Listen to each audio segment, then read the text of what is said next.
Alors, le Centre Pompidou est un musée d'art contemporain. Alors, déjà dans cette vidéo, nous allons corriger l'exercice 5 du sujet Polynésie 2022. Le Centre Pompidou est un musée d'art contemporain à Paris. Pour accéder aux étages, il faut utiliser un ensemble d'escalators extérieurs appelés chenilles. La chenille est composée de 5 escalators identiques. Donc, ce sont ceux qui sont codés en un trait, je crois.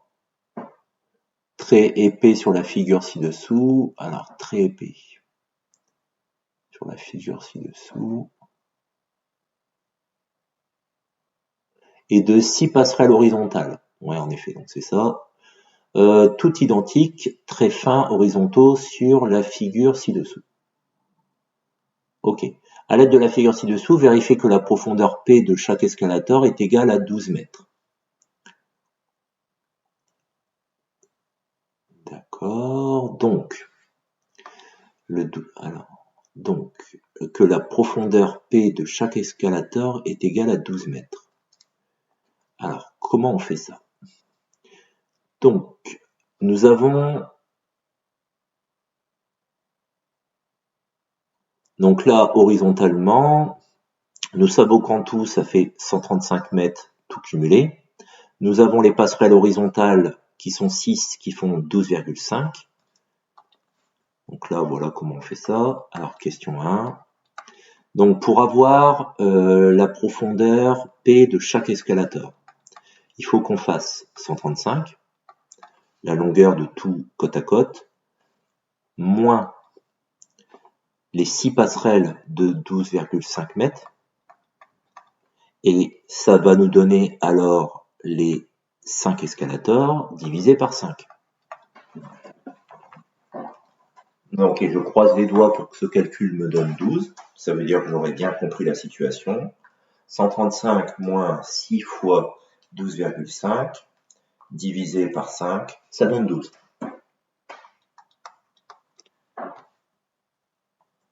La profondeur de chaque escalator, la profondeur de chaque escalator est égale à 12 mètres. Donc évidemment, si vous ne savez pas tout mélanger dès le début, vous faites vos calculs un par un. Et après, le but, c'est d'arriver à la fin aux 12 mètres. Donc même si j'ai pas réussi à le montrer à la question A, je pars dans la question B avec l'idée que ça fait 12 mètres. Donc là, 12 mètres. Ok, calculer la hauteur H de chaque escalator. Bon, le H. Donc le H, à chaque fois, c'est le dénivelé vertical. On sait qu'il y en a, il y a eu 5 dénivelés verticaux. Donc les 5, tout cumulé, doit faire un dénivelé total de 32. Donc le H, c'est 32 divisé par 5. N'y voyez pas une technique très très compliquée. 32 divisé par 5, ça nous fait 6,4. La hauteur H de chaque escalator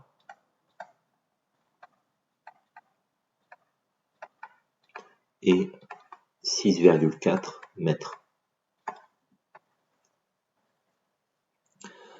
Alors, à l'aide du triangle RST ci-contre. Bon, là on commence évidemment à me forcer à avoir un triangle rectangle, donc là je suis attentif. S'offre à moi le fait d'avoir un triangle rectangle, s'offre à moi le fait de pouvoir utiliser la propriété de Pythagore ou la trigonométrie.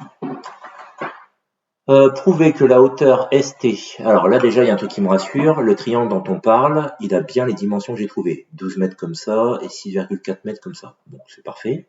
Là, je suis rassuré parce que c'est ce que j'ai trouvé comme hauteur dans l'histoire d'avant. Prouver que la hauteur ST d'un escalator est de 13,6 mètres.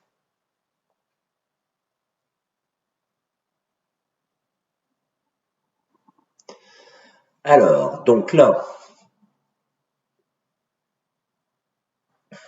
comme, là déjà, il faut expliquer un peu qu'on a un triangle rectangle. Comme l'horizontale est perpendiculaire à la verticale, est perpendiculaire à la verticale,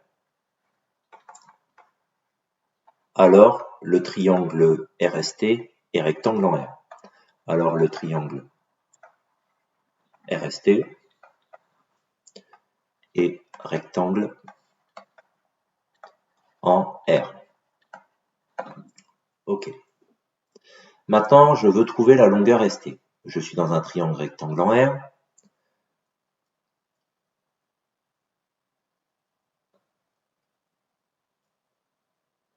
Donc ici, cette longueur-là, il fait partie d'un triangle rectangle dont j'ai les deux autres longueurs.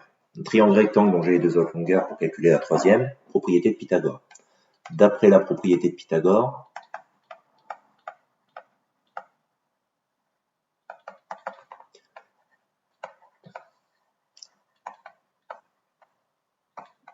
dans le triangle RST, rectangle en R, on a la relation de Pythagore valable. La relation de Pythagore, c'est la longueur de l'hypoténuse au carré. L'hypoténuse, c'est ST au carré égale RS au carré plus RT au carré.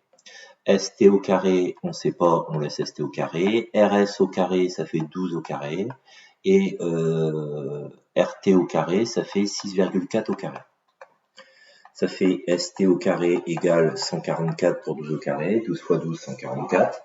Et 6,4 au carré, en prenant la calculatrice, je trouve 40,96. On ajoute ces deux nombres, ça fait la valeur de ST au carré, donc ça fait 184,96. Et d'où ST égale, là vous pouvez remarquer, j'ai pas mis le carré, parce que là je vais employer la racine carrée. Racine carrée de 184,96, ça fait ST égale,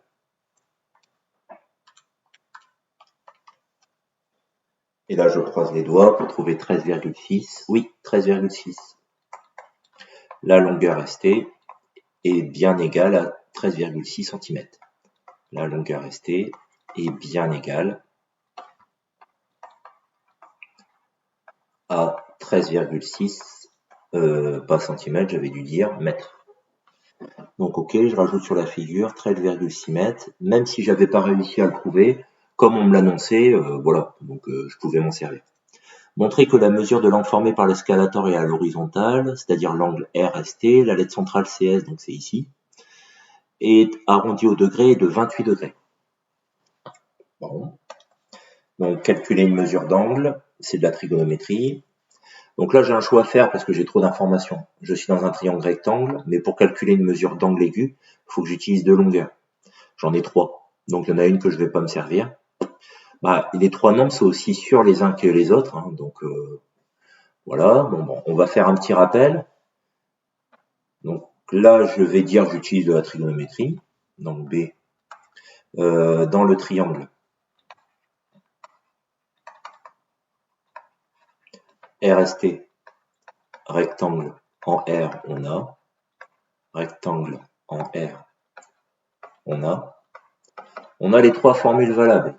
Bon, si je veux utiliser le 12 et le 6,4, 12 et 6,4 par rapport à l'angle aigu, le 12 c'est son côté adjacent, celui-là c'est son côté opposé, j'aurais utilisé la tangente. Les deux rouges, j'aurais utilisé la tangente. Si je voulais utiliser le 12 et le 13,6, par rapport à l'angle aigu, le 12 c'est son côté adjacent et 13,6 c'est l'hypoténuse. Donc j'aurais utilisé la cosinus. Et si je voulais utiliser le 6,4 et le 13,6, 6,4 par rapport à l'angle aigu que je désire trouver, c'est l'opposé, et 13,6 c'est l'hypoténuse. Donc j'aurais utilisé sinus. Bon honnêtement, j'aurais utilisé les deux visibles sur la figure, donc 12 et 6,4, donc je vais utiliser la tangente. De toute manière, dans les trois, si on le fait bien, on obtient le 28 degrés, qui est mentionné.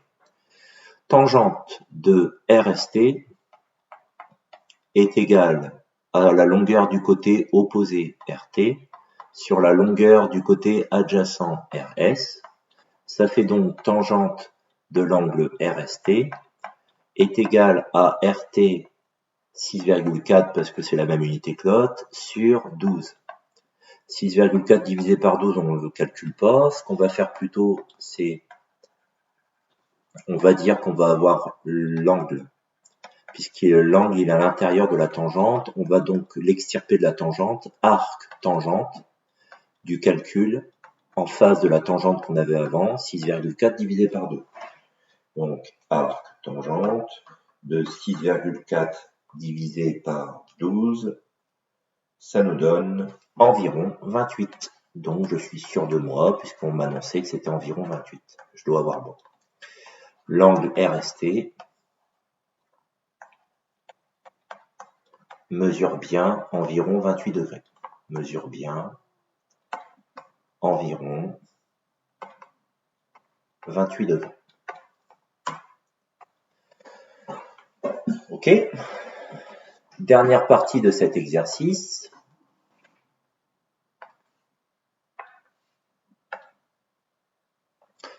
Donc, schéma, Sabine veut représenter la chenille grâce au logiciel Scratch. Elle a écrit le programme qui a donné sur annexe. On précise que 1 pas du logiciel correspond à 1 mètre dans la réalité. Complétez les lignes 6, 7, 9, 10 sur l'annexe à rendre sur la copie afin d'obtenir le tracé ci-dessous de la chenille. Alors, il faut que je récupère les informations d'avant.